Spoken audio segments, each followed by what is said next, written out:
rappelez-vous mes dires, hein. Même s'ils vont revoir les marcassins chez moi, dans pas longtemps, là, ils vont revenir pendant une semaine ou 8 jours, quoi. Je suis arrivée ce matin à 8 heures et puis on a le surveillant qui m'a dit de me mettre sur le côté. Et j'ai dit oui, je me suis mis sur le côté. Et après, il y avait le proviseur et son adjointe qui m'ont parlé et qui m'ont dit que ma tenue n'était pas adaptée pour être en cours. C'est Ils ont la pris ça tenue que pour vous une abaya portez. alors que c'est un pantalon et un haut. C'est la tenue que vous Oui, portez là pendant exactement, que c'est vous nous ça. parlez, c'est ça, hein? Voilà, on la détaille pour qu'on Oui, c'est ça. comprenne bien. C'est une tunique qui descend jusqu'à mi-cuisse avec un pantalon. Tunique et pantalon sont un peu amples. Voilà. Le débat autour des tenues à l'école ne fait que commencer. Pour cette enseignante, certaines élèves musulmanes contournent déjà l'interdiction de l'abaya. Donc le corps, vous allez le couvrir avec une abaya, vous allez le couvrir avec une chemise ample portée sur un pantalon fluide large. Vous allez pouvoir même le porter, enfin l'afficher avec un sweat pour couvrir la tête et couvrir les mains. Et, C'est une abaya il m'a dit que ma tenue n'était pas adaptée. Non, ce n'est pas une abaya, c'est un t-shirt et son pantalon.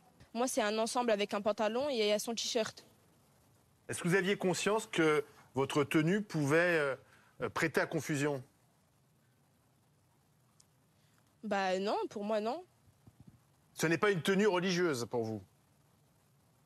Mon cœur s'est emballé. J'ai tout de suite pensé qu'il était arrivé quelque chose de grave à mon enfant. Et de là, je retrouve ma fille qui me dit qu'elle a été mise à l'écart en salle de colle pour le simple motif qu'elle portait un kimono. Au lendemain de la rentrée scolaire marquée par l'interdiction de l'abaya, Non, bah, je prie pas avec, je fais rien, je fais du sport avec, je fais rien de plus.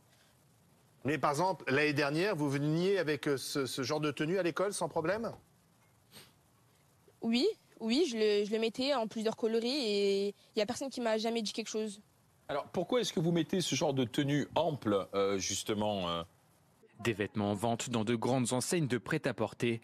Facile donc de trouver la parade. Elle propose des vêtements qui couvrent l'intégralité du corps et qui sont très accessoirisés, qui sont très modernes, qui sont volantés, qui affichent des textures très modes, avec des coloris très tendance. cette mère de famille a été convoquée de toute urgence par le proviseur de l'école de sa fille car elle portait un kimono. Donc elle portait ce jour-là un pantalon, un t-shirt et un kimono léger et ouvert.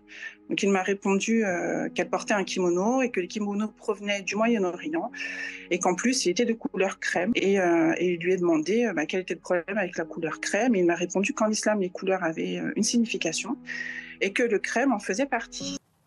Nassima? Bah parce que c'est de la mode et que ça me plaît. Vous portez le voile également? Oui, c'est ça. Et le voile, vous l'enlevez avant de rentrer à l'école?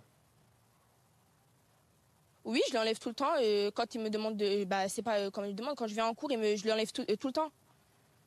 Mais est-ce que vous préférez ces tenues amples parce que ça cache un peu vos formes ou pas?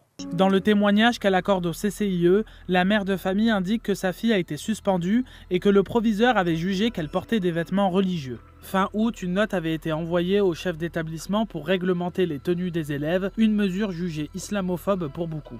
Hormis les vêtements, Marie s'attarde désormais sur ce qu'elle définit comme des marqueurs identitaires. Le refus de la mixité au sein de la classe, c'est-à-dire que les filles vont rester entre filles, elles ne vont refuser de se mettre à côté de garçons.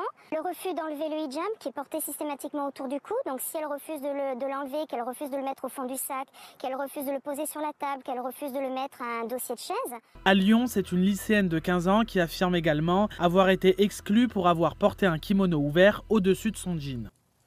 Non, même pas, c'est de la mode, c'est ce qui est en tendance et j'aime ça. D'accord. Et cette tendance, vous la voyez où? D'où elle vient? Bah de partout, on peut voir les jeunes filles de plus en plus habillées comme ça. Où ça? On me voit ça partout. Où ça? Sur les réseaux, dans la vie. Quel type de réseaux sociaux? Quel type, s'il vous plaît, Nassima?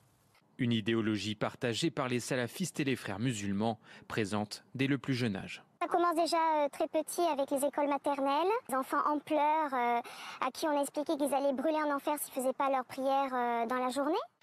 Pour freiner le mouvement, cette enseignante appelle à une formation accélérée du personnel éducatif, ainsi qu'au port de... Selon un communiqué de l'avocat Nabil Boudi, publié hier soir sur X, il a d'abord été demandé à la jeune fille de le retirer et elle a ensuite été conduite chez le proviseur. Lui refusant l'accès aux cours, il l'a invitée à quitter les lieux, indiquant qu'elle ne pourrait pas rester au sein de l'établissement dans cette tenue. Une plainte devrait être déposée pour des faits de discrimination en raison de l'appartenance religieuse. Dans tous les réseaux sociaux, TikTok, Snap, Instagram, Twitter, tous les réseaux sociaux. Mais vous nous avez dit, vous étiez musulmane, vous portez le voile. Est-ce que cette tenue est liée à votre religion? Est-ce que, je sais pas, vos copines musulmanes portent ce type de tenue? Est-ce que vous connaissez d'autres amis qui ne sont pas musulmanes et qui portent ce type de tenue? Oui, j'ai des copines non musulmanes, non voilées, qui portent cette tenue. Et comment vous l'appelez? C'est pas lié à la religion. Quelque chose. Ah bon, non, c'est pas lié à la religion. Il n'y a rien de religieux avec cette tenue. Non, mais attendez, vos amis qui portent ces tenues, qui ne sont pas musulmanes, peuvent rentrer dans l'établissement? Oui, voilà, mais ma copine ce matin est rentrée avec la même tenue en gris, et sauf que sa tenue, elle était sans manches. Il n'y a personne qui lui a dit quelque chose. Ce matin, il y avait encore une fille avec un kimono, et elle avait fermé, ça faisait comme une abaya, et il n'y a personne qui lui a dit quelque chose.